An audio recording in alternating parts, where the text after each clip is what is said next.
3 kívánság? Pénz, bicikli és Barcelona. Elég egy is. El akarok menni Kaliforniába! London 4 nap, de csak akkor, amikor az olimpia van. Horvátországba szeretnék egy jó nagy csapattal bulizni. Haverokkal eltölteni egy eszméletlen jó nyarat. Szeretnék egy lakást 5. kerületben. Az én kívánságom az, hogy menjek át a nyelvvizsgán. Egy jó nyarat. Épüljön egy nagyobb park az Erzsébet téren. Júliusban Balaton Soundon találkozzam a barátnőmmel.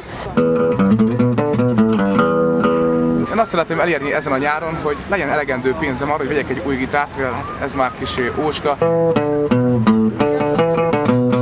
Nyaraljunk egy jót a barátaimmal. A legfontosabb a világbéke, az egymás iránti szeretet, ez 2 volt. Az én kívánságom az, hogy...